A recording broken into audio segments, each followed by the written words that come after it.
제가 제목을 이제 대상속 시대라고 이야기했고요. 우리가 내년이면 초고령 사회로 들어갑니다. 그래서 많은 변화가 이제 앞으로 우리한테 다가올 텐데 어떤 준비를 해야 될지 같이 한번 짧은 시간이지만 말씀을 해보도록 하겠습니다.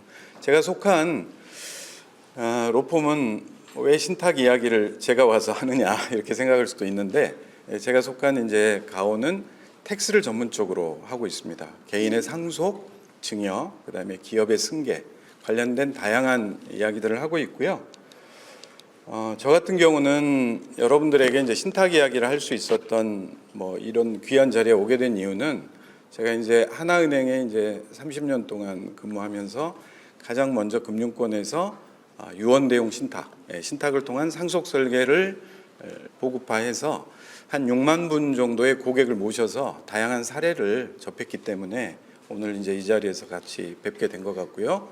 제가 이제 가온 패밀리 오피스 센터를 만들어서도 상속과 후견, 그 다음에 다양한 이제 승계 문제들, 이런 업무들을 여러분들하고 같이 하고 있습니다.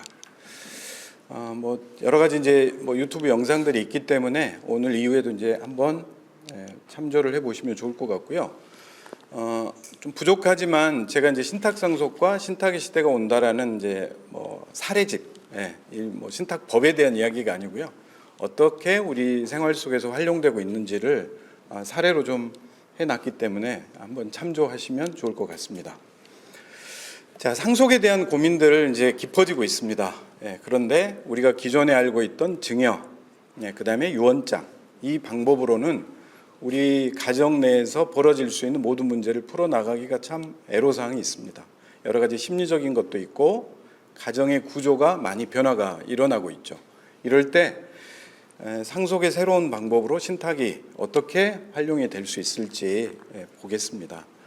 여러분들도 많은 상속 고민을 하실 거고 주변에 이제 이야기들을 슬슬 이제 더 들으실 겁니다. 여러 가지 이유가 있을 겁니다. 근데 제가 이제 생각하는 이유는 두 가지 정도 생각을 합니다. 왼편에 보시는 것처럼 우리들의 자산 구조가 엄청나게 커졌습니다. 재산이 커졌죠.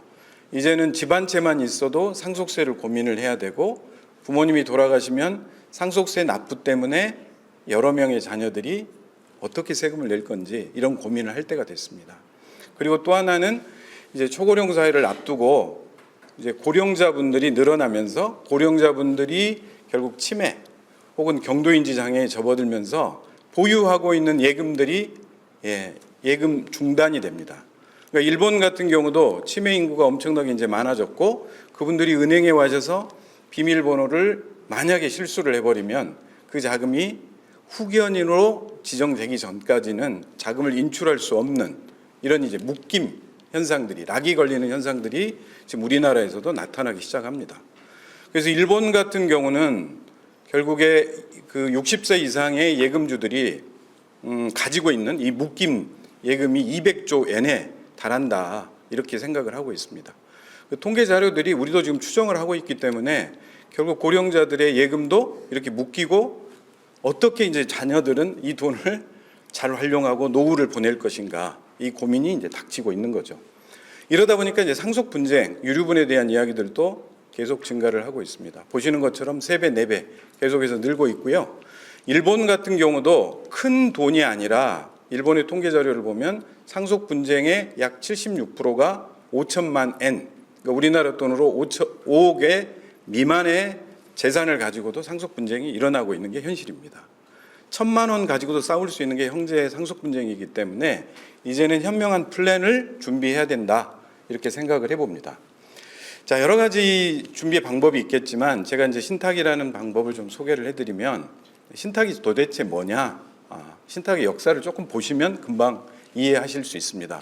왼편에 보시는 것처럼 신탁은 영미제도입니다. 그래서 영국에서, 특히 이제 중세 유럽에서요, 성인 남자가 전쟁에 나갈 때 내가 가지고 있는 재산을 믿을 만한 친구나 교회에 맡겨놓고 전쟁에 갑니다. 이 전쟁이 1, 20년에 끝나는 전쟁이 아니다 보니까 내가 만약 전쟁에서 살아오면 그 재산을 다시 소유권을 되돌려 받고, 내가 사망하면 우리 아들이 성년자가 되면 재산을 넘겨줘라, 이런 제도에서 시작이 됐습니다. 당시에는 토지를 이 부녀자와 미성년자는 소유할 수 없었기 때문에 부득이하게 전쟁에 나가는 사람들이 이런 제도를 쓸 수밖에 없었던 거죠. 그러니까 우리가 지금 이제 생각할 수 있는 것, 예를 들어서 뭐 내가 사망하면 우리 아들이 30살 되면 주어라, 혹은 뭐 재산을 분할해서 주어라, 이런 것들이 지금 우리 한국에서도 다양하게 신탁으로 활용이 되고 있습니다. 이게 이제 미국으로 이제 건너가서 다양하게 이제 꽃을 피웠고요. 우리는 일본을 통해서 이제 신탁을 받아들였죠. 신탁의 구조는 너무 간단합니다. 신탁이라는 건 재산을 보유하고 있는, 아파트 한 채를 보유하고 있는 내가 믿을 만한 친구에게 재산을 넘겨도 좋고, 금융기관에게 재산을 넘겨서 소유권을 넘기죠. 이게 신탁입니다. 자, 그런데 생전의 관리를 내가 관리하기 어려우니까 맡겨서 관리할 수도 있고, 사후에까지 내가 사망하면 누구에게 주어라, 혹은 기부를 해라, 이런 플래닝을 짤 수 있는 게 바로 신탁입니다. 그러니까 생전에 대한 관리, 사후에 대한 관리, 그 다음에 사후에 대한 처분, 개발, 이런 모든 것을 할 수 있는 게 신탁이다. 이런 게 가능한 이유는, 신탁은 단순히 소유권이 넘어가면 내 재산이 아니라 독립적인 가상의 재단과 같은 성격을 띱니다.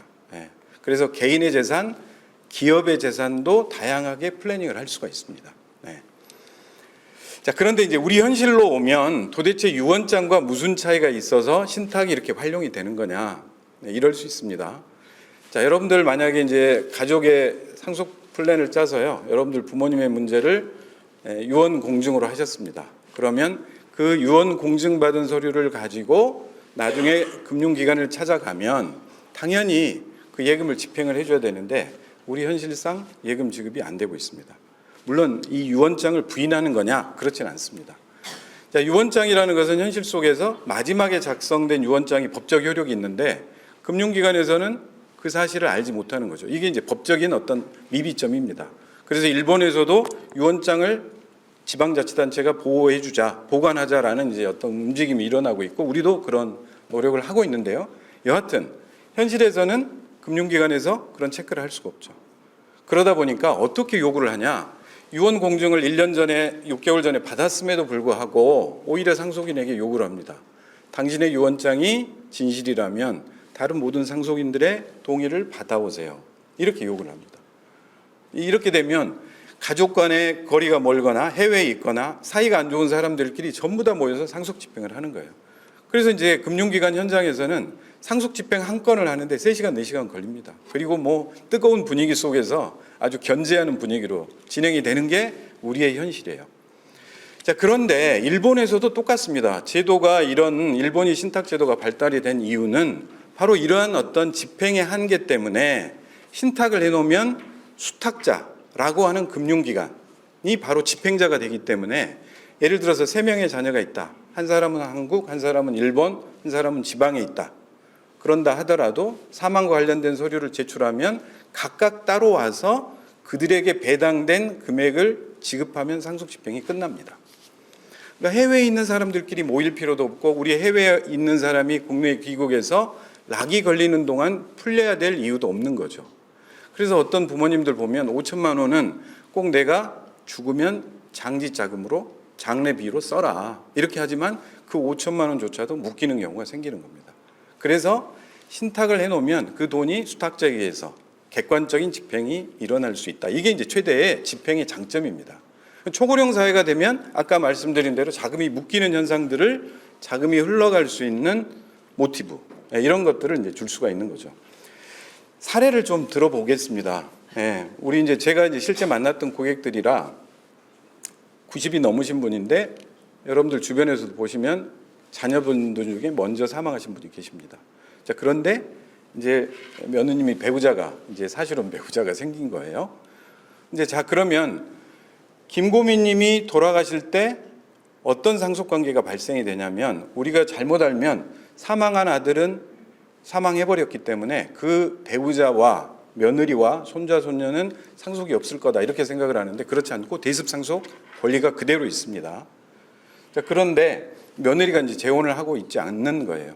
않는 이유는 바로 시아버지가 돌아가시면 내가 상속을 받을 수 있는 권리가 있기 때문에. 이래서 이제 만약에 김고민 씨가 이렇게 유언장을 쓰고 싶은 거예요. 자, 내가 사망하면 며느리에게 대습상속 권리만큼 주되 며느리가 재혼하거나 사망하면 손자 손녀에게 줘라. 이렇게 쓰고 싶은 겁니다. 자, 그러나 우리 유언장에서는 이런 김고민님의 고민을 해결해 드릴 수가 없습니다. 며느리에게 가면 며느리 거지 며느리 사후의 문제를 통제할 수는 없는 거죠. 자, 그런데 신탁에서는 이런 문제를 또 가볍게 해결을 해드릴 수가 있습니다. 자, 며느리에게 주되 수익만을 누리다가 손자 손녀에게 주고 손자 손녀가 어리면 30살 혹은 40살에 주어라. 이렇게 할 수 있는 겁니다. 여기 또 여성분들이 많으신데 또 이제 제가 그럴까봐 또 사위를 싫어하는 분도 많으니까 오해하지는 마시기 바랍니다. 자, 그리고 또 우리가 신탁에 있어서 활용될 수 있는 매우 중요한 점은 우리 가정에 미성년자나 케어가 필요한 사람들이 있습니다. 이런 분들을 누구에게 맡겨서 내 재산이 온전하게 쓰일 건가? 객관성 있는 수탁자에게 주어서 그 장애인 자녀가 죽을 때까지 온전하게 관리하고 존엄히 지켜질 수 있는 플랜, 이런 것들이 이제 신탁의 가장 큰 장점이죠. 그리고 연속적인 플랜이 가능하기 때문에 이 장애인 자녀가 다 쓰고 남는 경우가 있을 때는 기부를 해라 혹은 뭐 다른 형제에게 주어라 라는 연속적인 플래닝도 할 수 있는 거죠. 이런 것들이 이제 신탁의 장점입니다. 자, 그리고 이제 말을 들어보면 문제가 있는 집, 뭐 재혼하고 이런 집들만이 신탁이 쓰는 거냐? 그렇지 않습니다. 실제 상속의 가장 큰 분쟁의 씨앗은 실제로 돌아가시고 상속 신고할 때부터 문제가 생깁니다. 어떤 사람은 많이 받아갖고 적게 받아갖고 또 어떤 사람은 상속세를 내겠다 그러고 안 내겠다 그러고 이런 공정한 관리와 객관적인 집행 문제, 이런 것들을 계약으로 풀어낼 수가 있습니다. 여기 보시는 것처럼 예를 들어서 자녀 3이 그런 이제 돈을 많이 쓰고 결국 사업자금 때문에 보충을 못합니다. 상속세를. 이런 경우도 신탁으로 자녀들에게 주되 일정 부분만큼은 공통 비용으로 먼저 객관적으로 처리하라. 수탁자가 처리하라. 그리고 남는 돈을 객관적으로 집행할 수 있는 플랜들, 이런 것들을 다양하게 짤 수 있는 게 신탁의 큰 장점이겠죠. 자, 해외에서도 신탁이 뭐 아주 옛날부터 발전이 돼 있습니다. 보시는 것처럼 뭐 이제 영화 1920년대인데요. 뭐 이제 후건법이라고 합니다. 미성년 자녀가 돈을 많이 벌어요. 그러면 이게 부모님 돈인 줄 알고 부모님들이 다 쓰거든요. 근데 성년자가 됐을 때 본인들끼리 이혼 재산 분할로 이런 재산이 남아있지 않는 것도 신탁을 통해서 진행이 되고요. 우리가 잘 아는 이 아역 배우 있지 않습니까? 이 친구도 부모가 이혼해서 문제가 생겼는데 바로 이제 신탁과 관련된 후건법에 의해서 지켜지고 있고, 우리도 미성년자들의 재산을 말씀드린 것처럼 일정한 나이가 될 때까지 지켜라 라는 것들이 가능하게 됐습니다. 자, 이게 죽는 이야기만 할 거냐? 그게 아니라 보시는 것처럼 내 뜻대로 상속을 분할해서도 할 수 있고, 나중에 나이를 일정한 나이가 되면 일정한 금액을 생활비로 써라, 이런 플랜도 가능한데, 밑에 보시는 것처럼 내가 원하는 절세 목적상 증여를 해줍니다, 자녀에게. 근데 너무 어린 나이에 증여를 해주게 되면 아이들이 근로의욕이 떨어지거나 잘못된 투자를 할 수도 있겠죠. 그래서 증여 목적으로 절세를 추구하되 자녀가 그 자금을 신탁하는 그런 방식. 그래서 이제 그 계약 안에다가 자, 부모의 동의를 받아라, 부모의 조력을 받아라. 이건 이제 기업을 하시는 분들 같은 경우는 주식을 증여하면서 의사결정에 대한 문제도 처리할 수 있고, 만약에 금전이라면 금전에 대한 지급 방법, 이자의 수치 방법도 편안하게 정리할 수가 있습니다. 그리고 이제 시니어들을 위해서 이제 사실 중요한 방법 중에 하나는 위에 보시는 노후의 안전한 자금 방법입니다. 상속하고 증여하고 이런 것도 좋다 이거죠. 그러나 시니어들이 가장 원하는 것은 내 돈이 나를 위해서 쓰여질 방법은 없겠느냐. 정작 내가 치매가 걸리고 병원에 와상 상태가 되더라도 내 돈이 나의 병원비, 그다음에 자녀들에게 불편을 주지 않는 방법은 없을까, 이런 고민들을 많이 해왔죠. 바로 신탁으로 가능합니다. 내가 정신이 문제가 없을 때 수탁자에게 신탁 계약을 합니다. 금전이 5억이라도 좋습니다. 1억이라도 좋고요. 자, 내 돈을 신탁을 할 때 내가 혹여 지금은 정상적으로 내가 돈 관리를 하되 문제가 생기면 지급 청구 대리인 내 딸 혹은 내 아들, 며느리 누구로 하여금 내 돈을 인출하여 병원비, 생활비로 써라. 그리고 남는 돈이 있으면 내가 정한 대로 가져갔으면 좋겠다. 이런 플랜이 신탁에게서 구현이 되고 있습니다. 그래서 지금 이제 고령화가 이제 심해지다 보니까 지금 점점 우리나라도 2017년 고령사회에 접어들 그때부터는 신탁 계약의 제 경험으로는 상당 부분, 예를 들어서 한 35%는 초고령자들, 어르신들의 이 노후 자금 대비 관리 신탁들이 꽤 이제 늘어나고 있죠. 이게 이제 아까 말씀드린 대로 내 개인의 문제도 가능하지만 지금 고령화가 되면서 기업 승계에 대한 문제도 굉장히 중요합니다. 여러 가지 제도적인 개선 사항도 필요하지만 일단 증여를 해주되 자녀에게 증여를 해주되 아버지가 수탁자가 되거나 혹은 금융기관이 수탁자가 돼서 중요한 의사결정도 같이 하자, 이런 플랜이 신탁에게서 구현이 되고 있습니다. 자, 그리고 이제 가장 우리 재산 중에 큰 비중을 차지하고 있는 부동산에도 우리가 기묘하게 신탁 플랜이 쓰여질 수가 있습니다. 자, 부동산은 사서 보유하고 매각하는 사이클을 정하죠. 이때마다 혹여 우리가 필요하다면 신탁이라는 전문가 영역을 도움을 받아서 매입을 할 때 적절한 점검, 그다음에 보유할 때 신탁을 통해서 보유하다가 혹시 내가 문제가 생겼을 때 원하는 사람에게 넘겨주는 상속 플랜, 그리고 처분할 때도 신탁을 통해서 혹은 어떤 전문가의 영역을 통해서 내가 처분하고 자금까지 보관하는 이런 플랜들이 부동산에서 기묘하게 활용이 될 수 있습니다. 실제로 돈이 좀 있거나 아니면 나대지를 가지고 있는 분들도 고민해 볼 수가 있습니다. 내가 상속받은 재산이 50평, 60평짜리가 있다면 실제로 이 땅을 가지고 있는 분들은 굉장히 고민이 있을 겁니다. 나이가 70대가 돼서 결국 자녀들에게 개발을 물려줄 거냐, 아니면 내가 건강할 때 할 거냐, 이런 고민이 있는 분들이 굉장히 많으신데요. 실제로 건축 행위를 하는 것도 중요하지만 사전에 우리 가족들, 패밀리들의 증여 플랜, 누가 얼마만큼을 가져갈 거냐, 또 간 뒤에 어떻게 관리를 할 거냐, 이런 부분에 대한 고민들을 저희 이제 가온 패밀리 오피스에서 함께 진행을 해드리고 있습니다. 그래서 증여 플랜과 상속에 대한 계획이 먼저 서야 그 다음에 설계도 하고 건축을 어떻게 할 건지 관리를 어떻게 할 건지 일관된 실행 플랜들이 이제 진행이 될 겁니다. 자, 이런 신탁이 앞으로는 어떻게 쓰일 거냐 저도 고민을 많이 하고 있습니다. 그런데 가장 중요한 것은 인구구조 변화와 1인 가구의 변화에 신탁이 많이 활용되지 않을까 이렇게 생각을 합니다. 보시는 것처럼 우리나라 전체 가구 수가 2천만 가구를 넘어섰고요. 전체 1인 가구가 35%에 육박하고 있습니다. 그중에 이제 노인 전체 인구 수도 이렇게 계속해서 늘고 있죠. 내년이면 600만 가구를 달하고 있습니다. 이분들에 대한 케어, 자산 관리, 신상 케어 이런 것들에 대한 문제를 어떻게 할 거냐, 전체적인 고민 속에서 신탁도 같이 역할을 하지 않을까 저는 그렇게 생각이 듭니다. 1인 가구가 왼쪽에 보시는 것처럼 34.5%에 육박하고 있습니다. 일본은 우리보다 조금 더 높은 걸로 보이고요. 결국 이제 성연령대별로도 보면 여성분 70세 이상의 경우에는 혼자 사시는 여성분들 이렇게 이제 늘고 있죠. 이제 이런 전체적인 인구 구조 변화에 따른 신탁의 역할은 뭘 거냐? 저는 이렇게 생각을 합니다.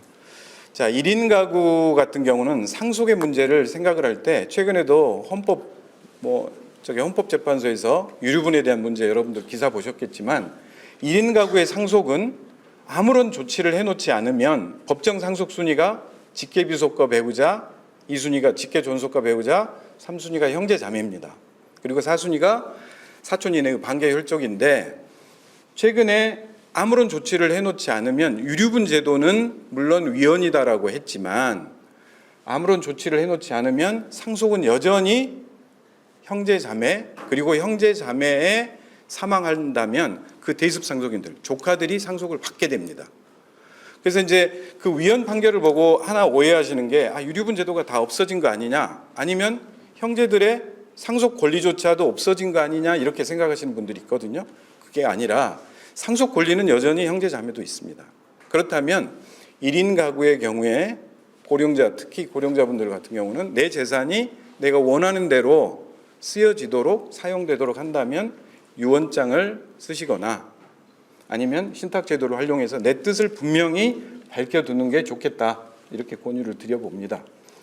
자, 유류분 제도에 대해서는 다 아시겠지만 방금 말씀드린 것처럼 3순위에 있는 형제 자매가 내가 사망하면서 유언장으로 공익단체에 전부 다 기부하겠다, 대학에 기부하겠다, 병원에 기부하겠다라고 할 경우에 올해 4월 25일 이전에는, 위헌 판결된 이전에는 그 공익단체를 상대로 유류분 총소송을 할 수가 있었습니다.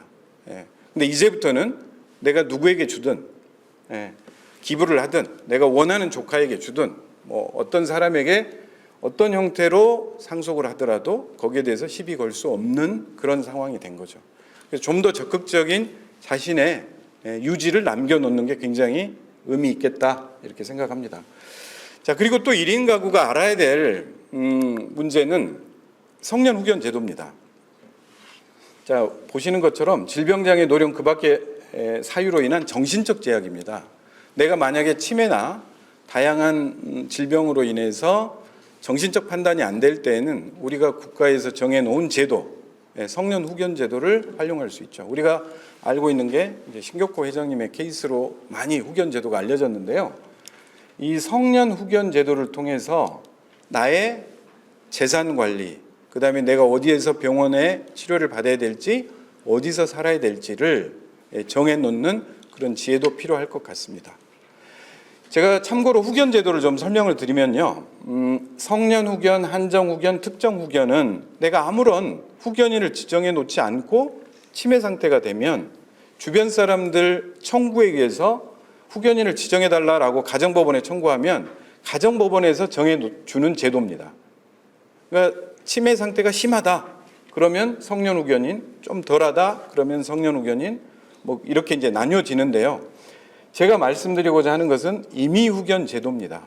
자, 내가 알츠하이머 진단을 받았다. 그럼 몇 년 뒤에 치매 상태로 접어들 수 있기 때문에 미리 내가 계약으로 후견인을 지정을 해놓고 재산에 대한 부분은 트러스트나 유언을 통해서 재산 관리가 이루어지도록 해놓는 이 두 가지의 결합 방식을 우리가 생각해 볼 수 있지 않을까 생각이 듭니다.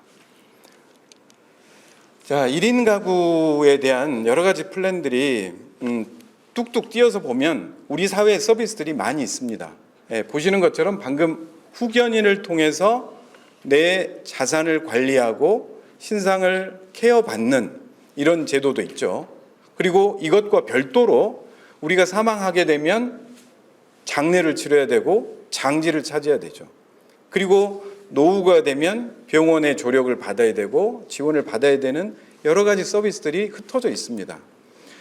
이제 신탁의 기능은 저는 뭐 세제 혜택, 뭐 법제적으로 고도화된다 이런 것도 중요하지만 1인 가구와 고령사회에 들어갈 때 신탁이 하나의 전체적인 계약 플랫폼으로서 내 돈을 맡기면 종국적으로 나는 기부단체에 주겠다 아니면 내가 원하는 사람에게 주겠다라고 하되 살아있는 동안에 내 노후를 관리하고 그다음에 사망하면 내 장례, 장지에 대한 문제를 해결하고 어떻게 기부할 것이며 병원비가 어떻게 나갈 건지 이런 모든 마스터 플랜, 내 삶에 대한 디자인을 할 수 있는 기능이 바로 신탁이 아닌가 이렇게 생각이 듭니다. 그래서 짧은 시간이지만 신탁하면 이제는 내 삶을, 우리 가정의 어떤 삶을 디자인할 수 있는 우리의 사회적 안정책이다.